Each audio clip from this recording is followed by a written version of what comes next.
Alright, so today I'm going to be going around a roughly 6.5, I think it was, loop, mile loop in the Hirochi Aurata, as you can see. It's kind of like a mini King of the Hammers course.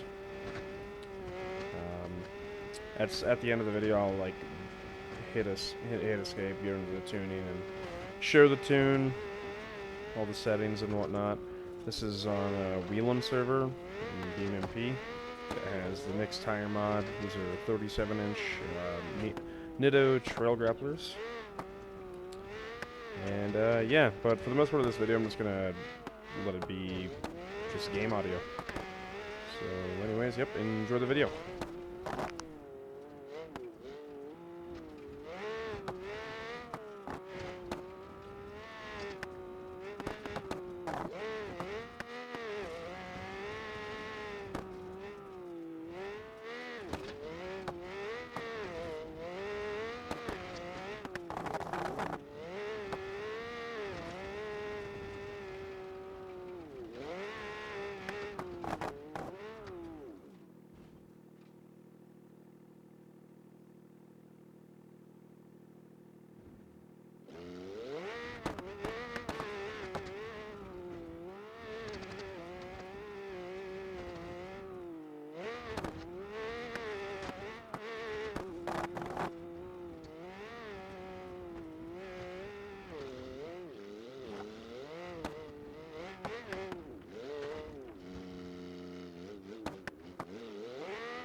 So I was wrong. It's right about 6 miles. So yeah, it's gonna be very close to 6 miles. That is the loop that I like to call my like mini King of the Hammers loop. Oh my, it is perfectly 6 miles. That is epic. Huh. I didn't realize that before. Yeah, so anyways, this thing is definitely too weak on a couple aspects. There's sometimes where it breaks when it shouldn't. Now you throw 37s on it and do a trail like I just did, or a loop like I just did, it is severely too weak. But they are 37s, so there's usually a lot of supporting mods that go into a vehicle. So otherwise, with smaller tires, it's definitely a very sound rig. It moves. As you can see, it's only 193 horsepower. I say only because you can get far more with stock components. Um, but anyway, here I'll go over the tune. Actually, I'll go over parts real quick, because I think... Is there anything... Yeah, I don't have an exhaust on it. It makes it crackle and pop a little more, and it also gives you a bit more horsepower. So I do definitely use those. I believe I run... Okay, yeah, it is the same front and rear ratio. So here's your clutch tuning, which is rather important. And then besides that, most of the stuff that I think most people will care about is going to be all this stuff. This is a rock. It's a tune for going over rocks at speed. It is designed to tune out the small bumps, making it controllable over like high-ish speed, relative high speed over rocks, make it controllable, steerable. Um, for what it is, because it's relatively small, it's light, so they get tossed around in the rocks a bit. I am running both sway bars, but very soft. Um, don't know if any of this is off of vanilla.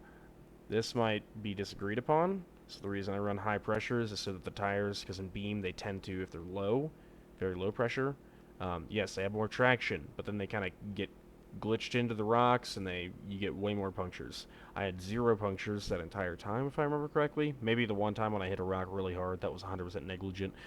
Most of the things I had go wrong were just stupid little rollovers that shouldn't have happened, kind of thing. But try to keep it together and be relatively, I guess, realistic. Um, but yeah, and I run it without all the offset. First off, to fit through the rocks a little bit better in some spots, and then it makes it stronger. Especially the rear suspension. You probably saw, if you paid any attention, the rear suspension failed me the most.